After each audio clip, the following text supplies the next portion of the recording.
Hola a todos hermanos, hoy día voy a hablar acerca de cosmogonía y del destino final del alma después de la muerte.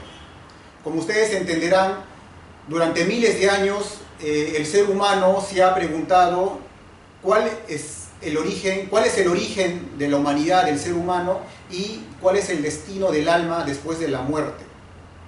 Preguntas que durante miles de años no han encontrado respuestas y hoy en día estamos igual, no sabemos cuál es el destino del alma después de la muerte porque no hay prueba alguna.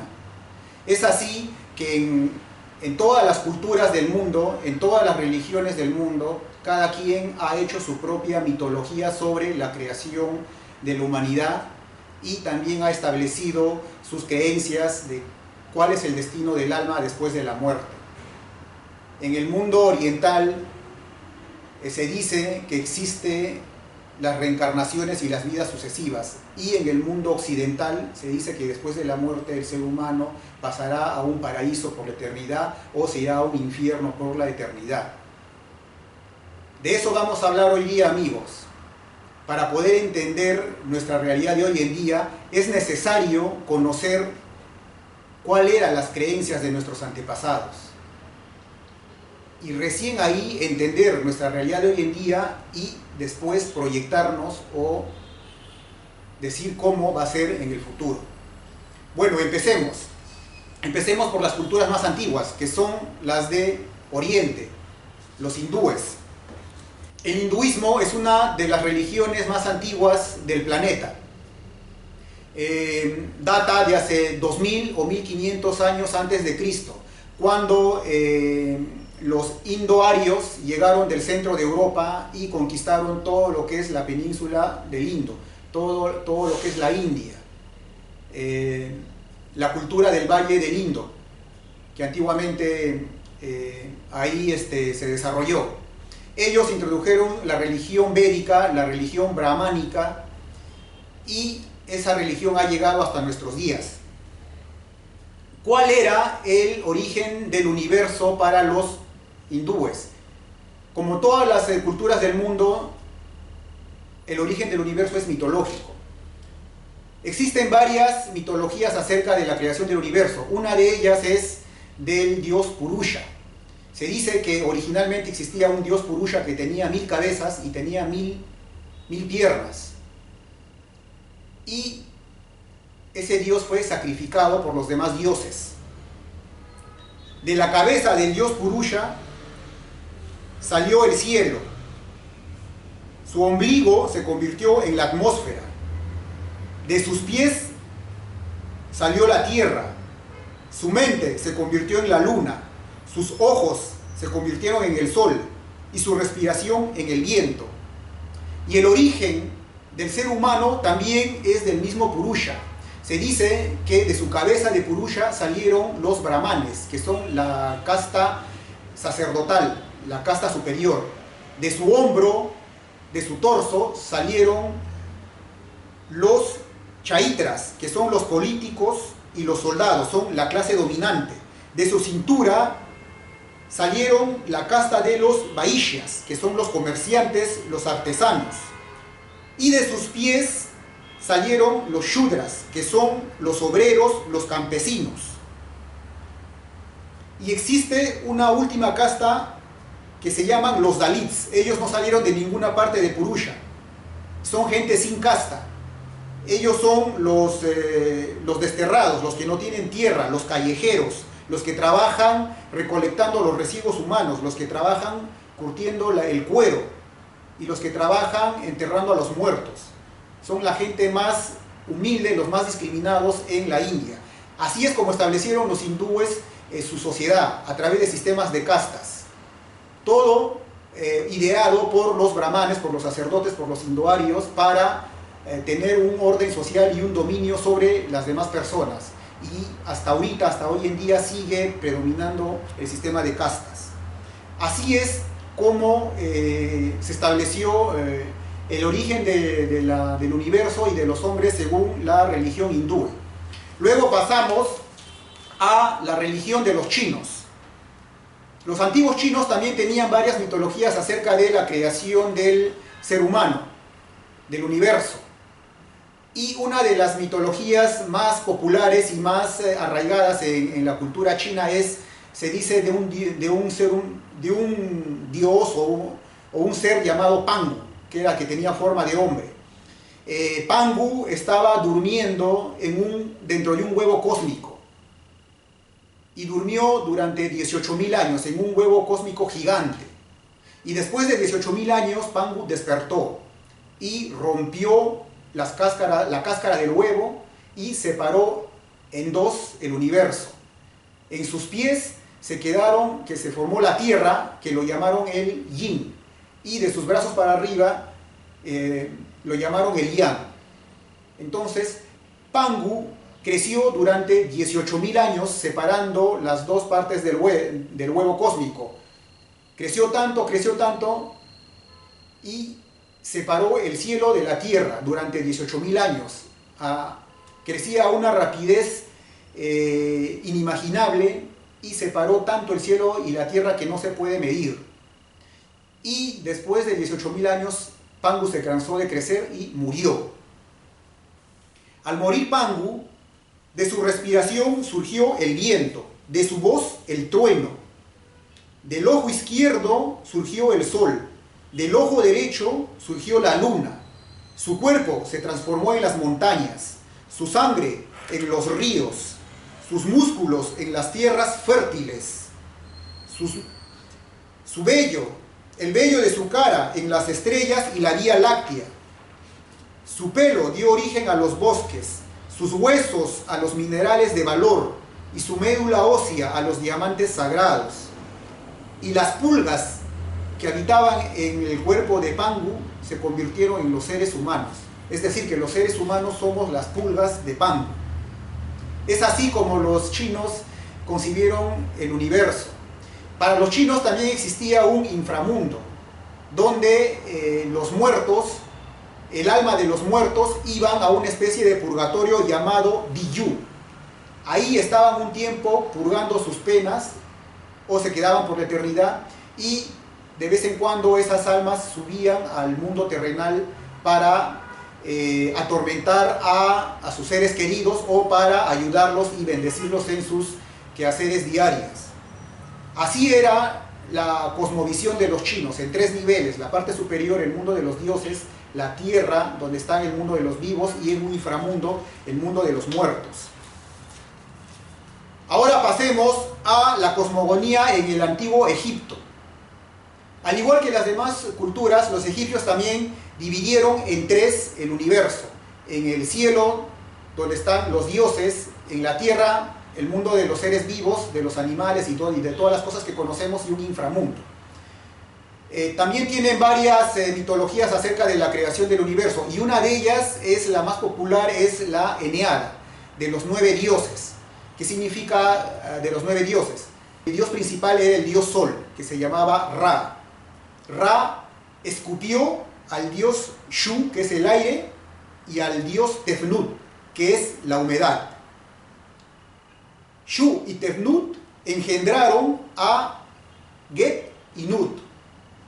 Get es el dios de la tierra y Nut es la diosa del cielo. Entre Get y Nut engendraron a 4 dioses: a Osiris, a Isis, a Neftis y a Set. ¿Cómo se dio el origen del universo? Sucede que el dios Get y la diosa Nut estaban juntos, no se separaban para nada, hasta que el dios Ra le ordena al dios Shu y le dice: separa a Nut y a Get.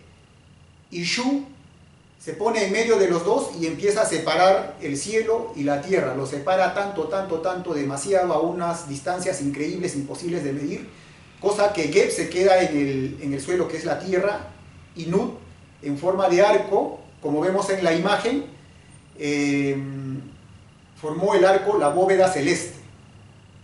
Y en el inframundo estaba el dios Osiris, el inframundo llamado la Duat. ¿Y cuál es la concepción del universo que ellos tenían?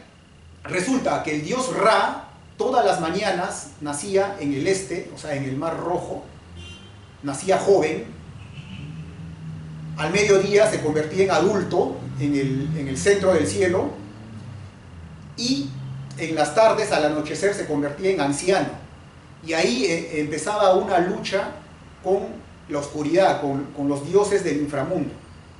Y durante 12 horas, Ra, en una barca, navegaba por el inframundo, por las aguas del inframundo, hasta llegar nuevamente al este. Y así era el ciclo de Ra. Todas las mañanas Ra nacía en el Mar Rojo, en el este. Y todas las tardes Ra moría en el oeste. Es por eso que en el lado oeste los egipcios lo consideraban como el lugar del nacimiento, donde está la vida. Ahí estaban todos sus campos de cultivo. Y para el lado oeste estaba la muerte, ahí estaban las pirámides, todos los muertos estaban para el lado oeste. Así concebían el universo. Y el alma de los egipcios, después de morir, el alma lo llamaban Ka. Ka iniciaba su viaje en el inframundo, donde era sometido al juicio del dios Osiris. El corazón de Ka era pesado en una balanza junto a una pluma. Si la persona había obrado bien en vida, el corazón pesaba menos que la balanza. Por lo tanto, el alma de la persona era enviado a un jardín donde había lleno de cultivos, para que siga cultivando sus cereales. En la tierra de los muertos había unos campos hermosos donde podían vivir plácidamente por la eternidad. Pero si el corazón pesaba más que la pluma, eran enviados o condenados a la muerte eterna. Así era como concebían los antiguos egipcios al universo, la cosmogonía. Y para ellos eso era verdad, eso era real, eso era indiscutible. Los sacerdotes, los faraones y el pueblo en general creían que eso era la verdad, y así estaba organizada su sociedad, en función a eso. Así como hoy día nosotros organizamos nuestra sociedad en función a nuestras creencias religiosas, y que lo creemos verdadero, que lo creemos que es la verdad absoluta, ellos también en la antigüedad creían que su forma de ver el universo era la verdad absoluta. Ya vamos a llegar al cristianismo de la actualidad para hacer las comparaciones respectivas. Bueno, ahora pasemos a Mesopotamia. Los antiguos mesopotámicos también separaron el universo en tres partes. En la parte superior, que era el cielo, la tierra, donde estaban el mundo terrenal y el inframundo. Al cielo lo llamaron An, a la tierra lo llamaron Ki, y al inframundo lo llamaron Irkaya. Entonces, ¿cuál fue el origen del universo? Resulta que al inicio todo era un desorden. Entonces la diosa Tiamat concibió a los primeros dioses, y esos primeros dioses concibieron al dios An. El dios An, que es el dios del cielo, tuvo un hijo con la diosa Ki, que se llamó Enlil. Enlil fue designado como el señor de los dioses. Luego el dios An tuvo otro hijo con la diosa Namo, que lo llamaron Enki. Enki fue el dios de la tierra, de los mares, de la sabiduría. Y al dios del inframundo le llamaron Ereshkigal. ¿Y cómo era el destino del alma después de la muerte para los mesopotámicos? Igual, el alma, después de muerto, viajaba por un inframundo, atravesaba 7 puertas, y en la última puerta llegaba desnudo, donde era sometido al juicio de los dioses, y era condenado o salvado. Ahora pasemos a la cosmogonía de la antigua Grecia. Igualito, al igual que las demás culturas, los griegos también dividieron el universo en 3 partes. En la parte superior, que está el cielo, donde están los dioses del Olimpo; en la tierra, donde están todos los seres humanos; y en la parte inferior, donde está el inframundo, está el Hades, está el Tártaro. El origen del universo para ellos, igual, al principio todo era un caos, era un desorden. Y Hera, que es la diosa madre, concibió a los primeros dioses, a los titanes, para luego los titanes concebir a los dioses del Olimpo. Los dioses del Olimpo eran Zeus, Hades, Poseidón Hera, Hestia y Demeter. Zeus y los demás dioses del Olimpo se rebelaron y asesinaron a los titanes, para después ellos gobernar el universo. Entonces, el alma de la persona, después de morir, era llevado por Hermes al río Aqueronte.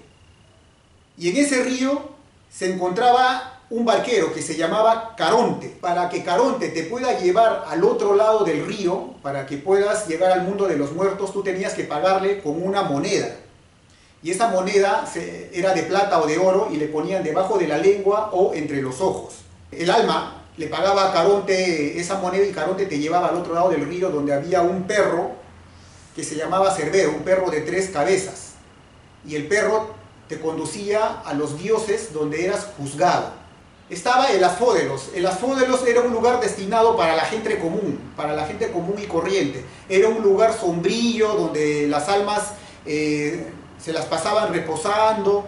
Me imagino que ellos imaginaban que las almas de las personas iban a un lugar de penitencia. A eso le llamaban los Asfódelos. A los criminales, a los asesinos, a la gente que ha hecho malas cosas en su vida, los mandaban al Tártaro, que era el infierno, a quemarse por siempre.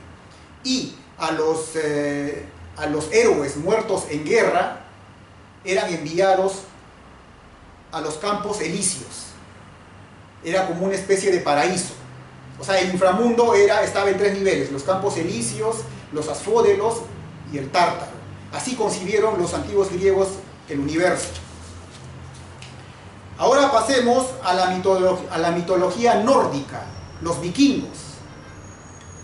Igual, los vikingos también dividieron en 3 partes el universo. Al inicio era un caos total. En el norte estaba el mundo del frío, del hielo, y al sur estaba el mundo del fuego. Colisionaron entre ambos y de esa colisión salió el gigante Ymir junto a una vaca. O sea, los primeros seres fue el gigante Ymir y la vaca. La vaca empezó a lamer la sal proveniente del hielo y de ese lamido nació el dios Buri. Luego el dios Buri tuvo un hijo llamado Bor. Bor se casó con la diosa llamada Bestla. Entre Bor y Bestla tuvieron a los tres primeros dioses: Odín, Vili y al dios Ve. Los 3 dioses se rebelaron contra los dioses mayores y asesinaron al gigante Ymir para crear el universo. Entonces, de la carne de Ymir salió la tierra, de la sangre de Ymir el mar y los lagos, de los huesos salieron las montañas, sus dientes de las rocas, del cerebro de Ymir las nubes, de sus cejas los límites del universo, de su cráneo la bóveda celeste sostenida por 4 enanos. El sol y la luna eran perseguidos por lobos. De las chispas del sol salieron las estrellas. Primero fue la noche y de la noche emanó el día. ¿Cómo concebían el universo los antiguos nórdicos? Los nórdicos se imaginaron un árbol inmenso, un fresno gigante que lo llamaron Yggdrasil. Era un árbol tan inmenso, de unas medidas que era imposible de medir, que en la parte superior del árbol estaban los dioses, en la parte media estaban el mundo terrenal, los seres humanos, y en la parte inferior del árbol, o sea, en las raíces, estaba el mundo de los muertos, igualito, en 3 niveles. En la parte superior del árbol lo llamaron el Asgard, donde están los dioses, o sea, Odín y los demás dioses. Más abajo de la copa, un poquito más abajo, todavía en la parte alta, estaba el Vanaheim, donde estaban los dioses de la naturaleza y de la fertilidad. En el siguiente nivel del árbol, en la parte superior aún, estaba el Alfheim, el hogar de los elfos. de las valquirias. Y en la parte media del árbol estaba el mundo terrenal, llamado Midgard, donde vivían los seres humanos, los animales, los peces, las plantas, los cerros, el agua, todo, todo. Y a un costado estaba el Jotunheim, el hogar de los gigantes. Al otro costado estaba el Muspelheim, el mundo del fuego. Ahí estaba el abismo. Al otro costado estaba el Nidavellir, donde era el hogar de los elfos oscuros, de los duendes, de los enanos, que iban a atormentar a los humanos en el Midgard. Más abajo estaba el Niflheim, el reino de la oscuridad, de las tinieblas. Y mucho más abajo estaba el Helheim, el hogar de los muertos. Me van a disculpar la pronunciación en inglés, es bien difícil de pronunciar. Pero bueno, eso era la concepción de los nórdicos del universo. Era un inmenso árbol que en sus raíces estaba el inframundo, en la parte media estaba el mundo de los vivos y en la parte alta el mundo de los dioses. Y había una ardilla que comunicaba el mundo de los dioses con el mundo de los muertos. En la parte superior estaba un águila y en la parte inferior un dragón, una serpiente. Y la ardilla se comunicaba entre ambos, llevándole chismes entre uno y el otro para que se odien más. Así es como concibieron los nórdicos el universo. El Valhalla para los nórdicos era el paraíso, donde los muertos en guerra iban para estar junto con Odín en un banquete eterno, que eran llevados por las valquirias. Después de morir en batalla, las valquirias los llevaban a los héroes al Valhalla, para el banquete eterno junto al dios Odín. Y el Ragnarok era el juicio final, donde va a llegar el día del Ragnarok, donde va a haber una lucha entre el orden y el caos, o sea, es decir, entre las huestes del dios Odín y las huestes del dios Loki. Así es como se dice que va a ser el fin del universo según los antiguos nórdicos. Bueno, de ahí pasamos a la mitología de este lado del mundo, de América. Están los mayas. Los mayas, al igual que las demás culturas, también concibieron el universo en 3 niveles. En la parte superior, regido por los dioses, en la parte media los terrenales, nosotros los seres vivos, y en la parte inferior el mundo de los muertos. Al igual que los nórdicos, ellos concibieron el universo como si fuese un árbol tremendo, un árbol de ceiba, que en las raíces estaba el inframundo, a la mitad del árbol estaban los seres humanos y en la copa del árbol estaban los dioses. Existe una leyenda tomada del libro de Popol Vuh, donde se dice que había 2 hermanos, dos gemelos, Unapu y Ixbalanque.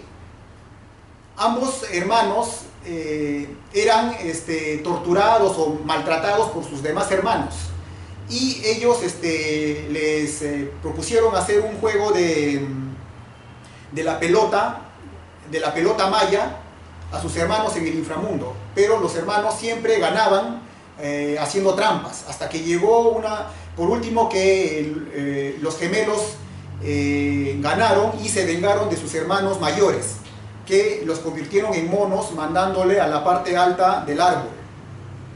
Y ellos crearon el universo. Uno de los hermanos se convirtió en el sol y el otro hermano se convirtió en la luna.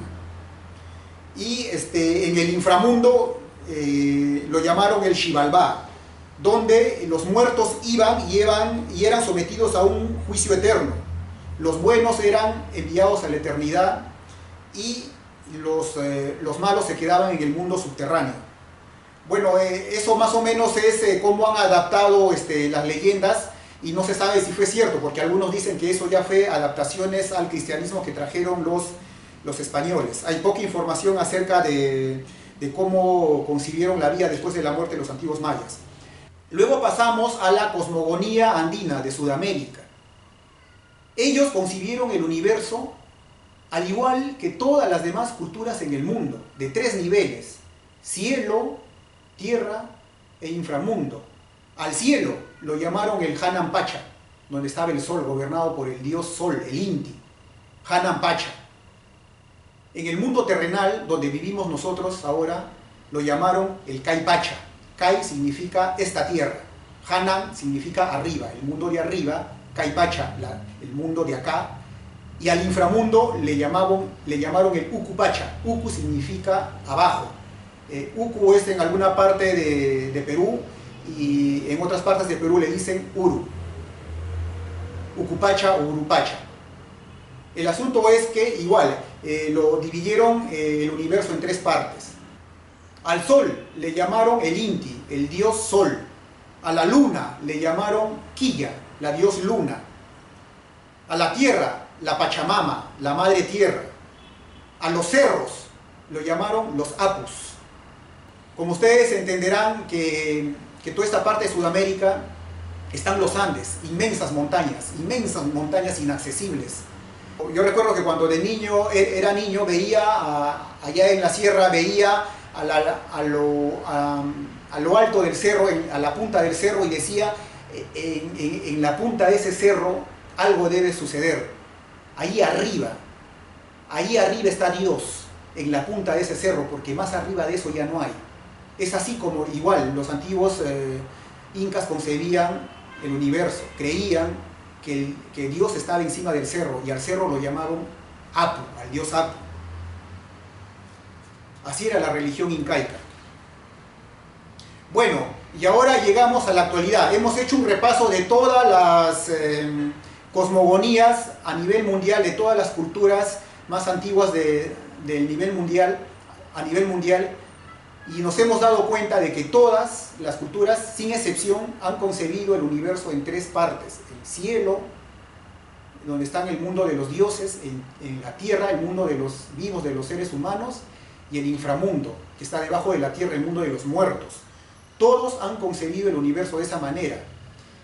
La enseñanza del cristianismo es copia de la cultura mesopotámica, copia de la cultura egipcia, copia de la cultura griega.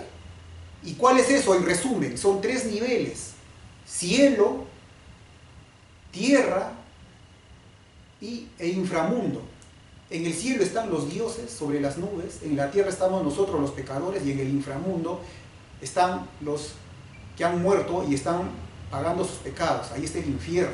Eso es el cristianismo, es copia de las demás culturas. Jesús vino y predicó lo mismo. Jesús no vino a cambiar nada. En realidad Jesús no ha cambiado nada, porque nos ha enseñado lo mismo que nos enseña el Antiguo Testamento.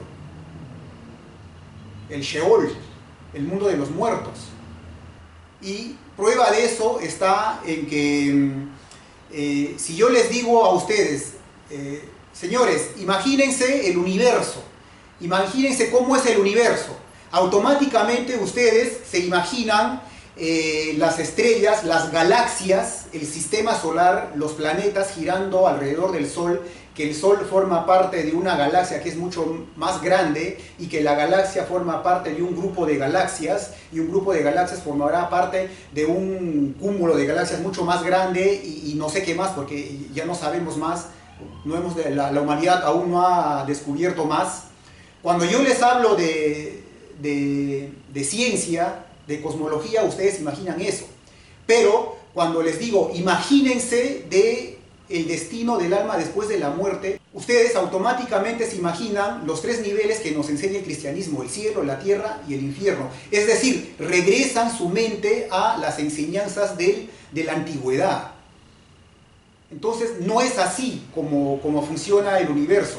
Si los antiguos, nuestros antepasados, establecieron esos tres niveles, es porque no tenían más conocimiento del universo.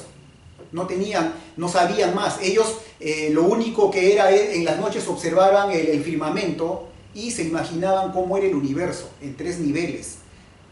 Y iban a la par, tanto la ciencia como la religión iban a la par, ambos en tres niveles. Pero hoy en día, en el siglo XXI, no podemos separar la religión de la ciencia. Así es, ustedes separan la ciencia de la religión, son mundos separados. Cuando uno le habla de cosmología del universo y cuando les hablan de religión, ustedes ponen un stop a su cerebro y separan las cosas. Pero no es así. Yo les propongo una cosa, hacer una religión conforme concebimos el universo, como hacían nuestros antepasados. Ellos hacían su religión como concebían el universo, pero nosotros hoy en día concebimos el universo de una manera diferente. Por lo tanto, la religión tiene que ser también diferente. Como nosotros concebimos el universo, de esa manera tiene que ser la religión. Así es, hermanos. Durante siglos el ser humano ha buscado llegar a la sabiduría, a la respuesta de las cosas. Más o menos lo mismo me pasó a mí. Yo allá hace un buen tiempo atrás he tratado de buscar incrementar mis conocimientos, mi sabiduría, y he estado investigando todas las religiones del mundo.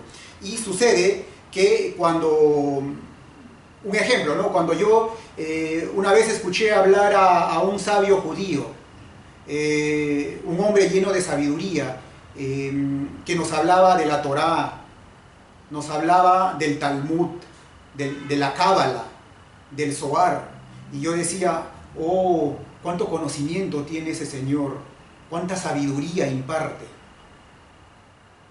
Quiero aprender más de los judíos, me gustaría ser judío, nutrirme de esa religión, de esa cultura.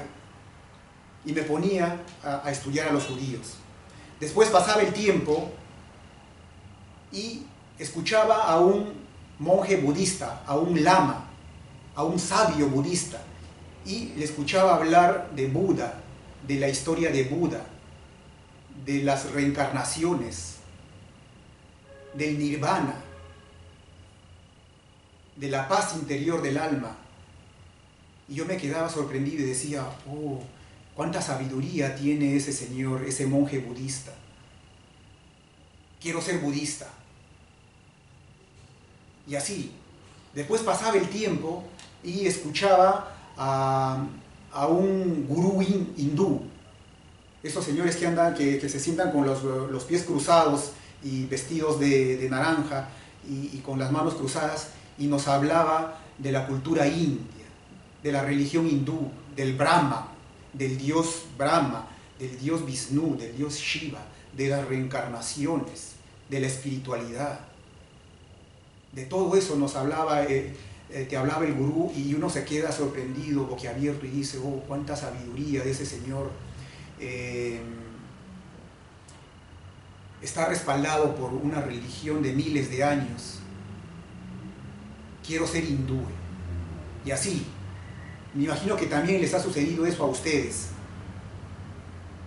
Pero, pensándolo bien, uno investiga una religión acá, se queda sorprendido por esa religión, después investiga otra religión, también se admira por la inmensa bagaje cultural que tiene, y así va a la otra religión y dice, total, todas esas religiones me parecen profundas, hermosas, total, ¿cuál es cuál? ¿Cuál es la verdadera? Ninguna de las religiones es verdadera. Yo me imagino que si un día, junto a un sabio budista, a un lama, junto a un gurú y a un rabino judío, y me pongo a escucharlo a los tres o debatir entre los tres, cada uno de ellos va a decir que tiene la razón y que su religión es la verdadera. Entre los tres se van a poner a discutir y no van a llegar a ningún acuerdo. En conclusión, ninguno de los tres es sabio en realidad. Por eso, hermanos, yo les digo, no interesa a qué religión perteneces, o no interesa dónde hayas nacido, porque Dios es universal, es para todos. Seguramente en la antigüedad los hindúes concibieron el universo a su manera, establecieron su religión a su manera. Los judíos establecieron su religión a su manera, concibieron el universo a su manera. Lo mismo los budistas, lo concibieron todos pensando en un Dios universal, en un Dios superior, en un Brahman, en el Nirvana, en el todo. Por lo tanto, yo digo, ¿de qué vale discutir entre todos si a las finales Dios es uno para todos? hay un solo Dios universal. Y ahora, gracias al Internet, nosotros estamos madurando teológicamente y estamos entendiendo mejor a todas las culturas del mundo y tenemos que generar una nueva religión universal. Universal. Todas las religiones de la antigüedad usan el Internet para publicitarse. Todos. Los judíos usan el Internet, el YouTube, el Facebook y todas las demás páginas de Internet para publicitarse. Igualito lo hacen los hindúes, igualito lo hacen los budistas, los musulmanes. ¿Por qué? Porque cada uno quiere que su religión prevalezca sobre la otra. Quieren ganar adeptos más y más y más para que digan que al final mi religión es la verdadera y va a englobar a todos. Pero yo les digo que el Internet les está jugando en contra. ¿Por qué? Porque la gente recibe información de una religión, de otra religión, de otra religión y se da cuenta, total, vivimos en una mentira religiosa. Y algunos se convierten en agnósticos, otros se convierten en ateos. Pero yo les digo que señores y señoras y señoras, aprovechemos el Internet y la era de la información para unificar todas las religiones y hacer una sola creencia global universal, porque estamos en esa época. Otras cosas que me ha sucedido, por ejemplo, yo voy a un centro comercial, a un lugar donde hay bastante afluencia de público, y yo me paro ahí o me subo a una grada y me pongo a ver a todas las personas por sobre la cabeza y digo, todas estas personas de acá son cristianos, todos ellos son cristianos, creen que Jesús es Dios, creen que algún día Jesús va a venir y los va a rescatar y los va a llevar al paraíso. Y eso es su verdad, para ellos eso es la verdad absoluta y no hay más verdad que eso. De igual manera, si yo me voy a la India y veo, me voy a un mercado en la India y veo a toda la muchedumbre y digo, todas estas personas creen en la reencarnación, creen en las vidas sucesivas, creen en millones de dioses, creen en el sistema de castas, creen que algún día, si se portan bien, van a reencarnarse en una casta superior. Y así, están condenados ellos y sus hijos, nietos, bisnietos a vivir en una sola casta. El único consuelo está que su alma quizás se reencarne en una casta superior. Y ellos creen que eso es la verdad. Y así hacen su vida, la concepción del universo. Igualito, si me voy a Arabia Saudita, ellos creen que Mahoma es el último profeta y ellos viven en guerra eterna, defendiendo su religión, porque así les ordena el Corán. La guerra santa, que va a llegar la guerra santa y el juicio final. Y ellos creen que eso es verdad y luchan por imponer el califato a nivel mundial. Cada quien. Pero lo que no saben es que el Internet les está jugando en contra. Porque en vez de ganar más adeptos, están perdiendo adeptos, todas las religiones. ¿Por qué? Porque se está generando una nueva forma de teología, una nueva forma de religión, diferente a todas estas religiones arcaicas, de inframundo, de ultratumba, de 3 niveles. Ahorita vivimos esa realidad, vivimos una mentira. Toda la humanidad vive una mentira religiosa, tanto el cristianismo, el hinduismo, el budismo, el islam y cualquier otra religión vive una mentira que creen que es verdad. Y uno está consciente de eso. Y lo que nosotros proponemos es cambiar todo este sistema de religiones por otra nueva religión. Ahora, ¿cuál es el destino del alma? Ya llegando a la parte final del video. Durante ya un buen tiempo atrás, durante años atrás, yo me preguntaba de dónde venimos y a dónde vamos. Ninguna de las religiones me convence.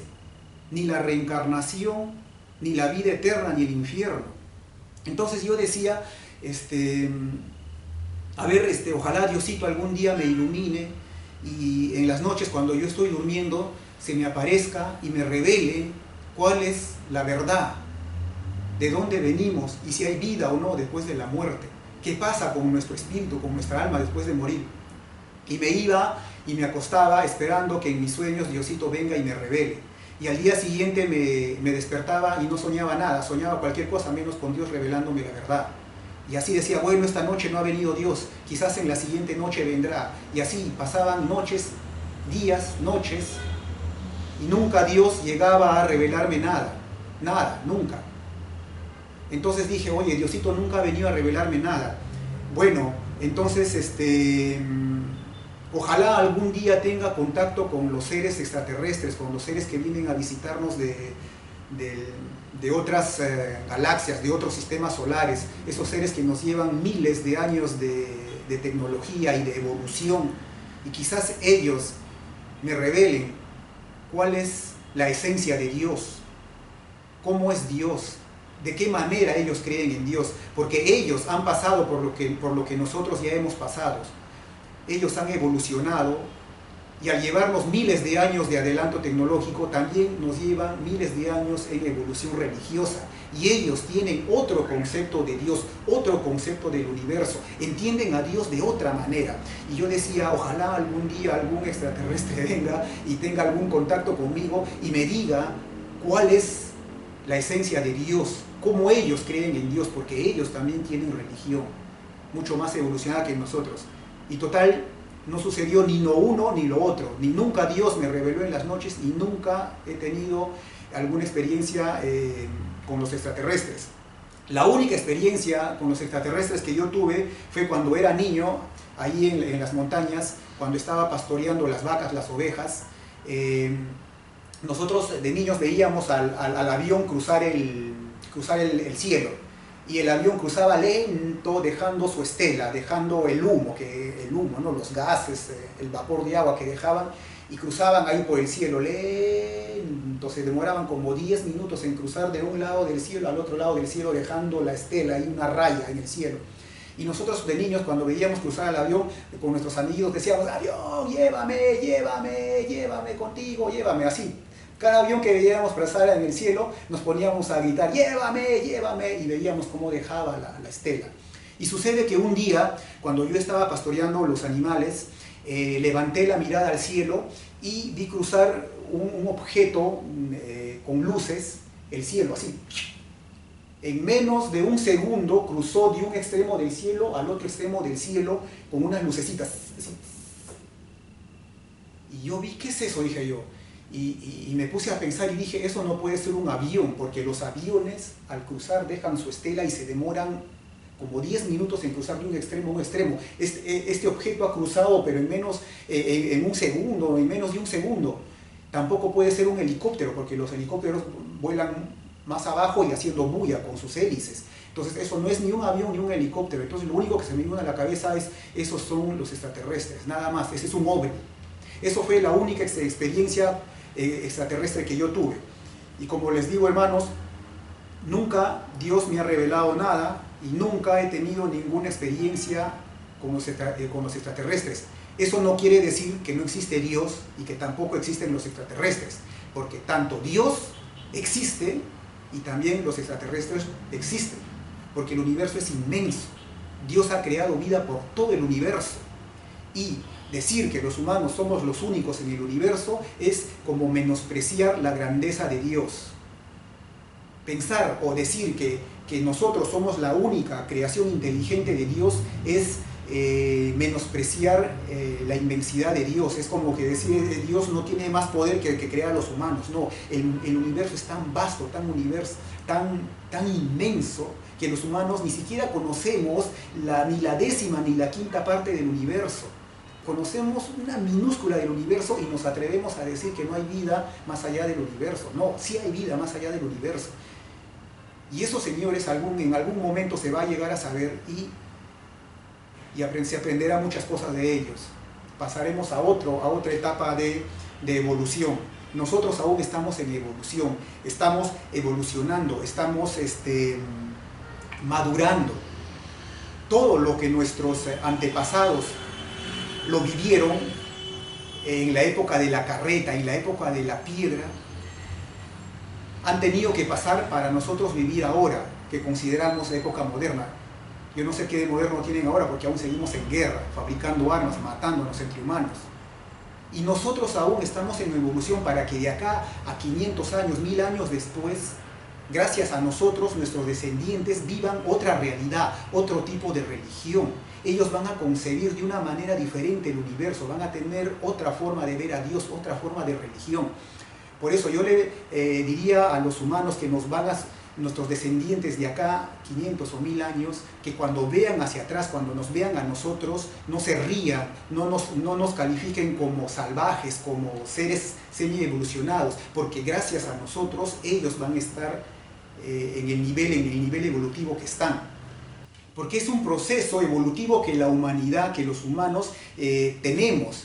Y ese proceso evolutivo es gracias al designio de Dios. Dios nos ha puesto acá en esta tierra para evolucionar, para crecer espiritualmente y con los miles de años a través de la evolución nosotros llegar algún día a comprender la inmensidad de Dios. Va a llegar un día en que nosotros nos convirtamos en ángeles. Nos separemos de nuestro cuerpo y ahí recién entenderemos la inmensidad de Dios, entenderemos el universo. Aún estamos ni a media evolución, nos falta muchísimo, nos falta miles y miles de años, cosas que otros seres ya lo han hecho, ya han pasado por lo que nosotros hemos pasado. Por lo tanto, hermanos, ¿cuál es el destino del alma, de nuestro espíritu después de la muerte? Nadie lo sabe, nadie, absolutamente nadie. No hay pruebas de las reencarnaciones, no hay pruebas del paraíso, del infierno. Nunca nadie ha regresado a contarnos cómo es el paraíso, cómo es el infierno. Por ahí hay personas que dicen que estuve en un coma y estuve ahí en un túnel donde vi una luz eterna, hermosa, y de ahí he regresado, pero nada más. Nunca nadie nos dice yo estoy en el infierno, nunca dice yo he estado en el paraíso, he estado con mis familiares, no, nadie. Ni nadie nos dice yo recuerdo mi vida pasada y mi vida futura va a ser así o asá, no hay nadie. Ninguna religión tiene la verdad absoluta. Por lo tanto, si yo he venido acá a decirles cuál es el destino del alma después de la muerte, es porque es la forma como yo creo que va a ser. No es que yo digo que es así, sino que la religión que nosotros les profesamos no es una religión que dice tener la verdad absoluta, sino es una religión filosófica, es una religión donde buscamos la verdad de Dios, buscamos entender el universo, buscamos entender la inmensidad de Dios, nada más. Por lo tanto, yo creo que el destino del alma después de morir regresa donde Dios. Nosotros somos energía, parte de un todo, parte de una energía universal, parte de un Dios eterno, de un Brahman, como dicen los hinduistas. Somos parte del tomo del todo que es el universo, y tomamos una pequeña parte de la energía vital del universo y nos convertimos en seres humanos. Y después de morir, esa energía, nuestra alma regresa donde Dios, regresa al todo, al universo, se une con todo el universo. Y de ahí volvemos a reencarnar, pero no necesariamente reencarnamos acá en la Tierra. Podemos reencarnar en cualquier parte del universo, en cualquier dimensión, en diferentes dimensiones. Y las personas que han hecho el mal, que han hecho una vida, han venido a generar sufrimiento, a generar odio, a generar muerte, dolor a las demás personas. Esas personas no regresan a Dios. Esas personas regresan a niveles inferiores y son enviados a otros lugares del universo a seguir sufriendo. Y llegará algún momento en que todos regresemos a Dios. Eso es como yo creo que es. Yo no estoy diciendo que eso es la verdad o que Dios me ha revelado, sino es como yo pienso que es, creo que es, y espero no equivocarme. Me imagino que de acá en el futuro, de acá a 500, 1000 años, 2000 años, lo que yo digo de repente pasa a ser desmentido, o dirán solamente es una forma de creencia que tuvo él, y yo lo reconozco, es que es una forma de creencia, no tengo prueba alguna, sino yo pienso que es así. Después de los estudios, después de las meditaciones que yo he tenido, después de todo lo que he podido investigar en las diferentes religiones del mundo, he llegado a la conclusión de que nosotros somos parte de la energía vital del universo, somos parte de Dios, y al morir regresamos a Dios. Entonces yo espero en el futuro que algún día, cuando me llegue la hora de morir, después de morir yo me una nuevamente con Dios, y de ahí no sé a dónde me enviará Dios, a dónde iré a reencarnar, no lo sé, nadie lo sabe, nadie. Así que todos los seres humanos del universo, todos al morir, nos va a tocar eso. Vamos a tener que volver a Dios y a la gente, a los criminales, a la gente negativa, ellos no podrán regresar a Dios. Todo lo que les he dicho hoy día es parte de lo que yo pienso, cómo es el destino del alma. Eso es la religión que yo les propongo. Ya no estamos para pelearnos entre religiones, ya no estamos para matarnos entre humanos.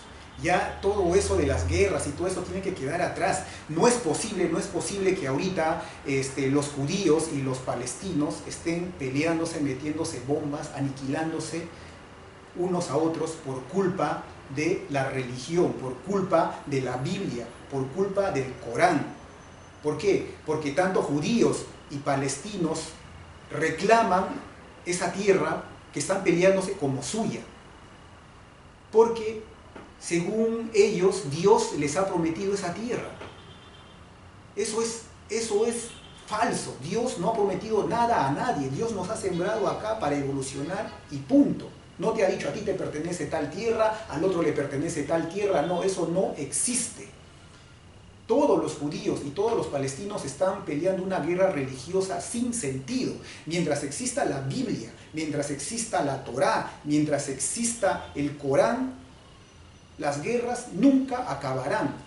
Tienen que dejar de creer en esos libros y aceptar una nueva religión común para todos para que las guerras terminen.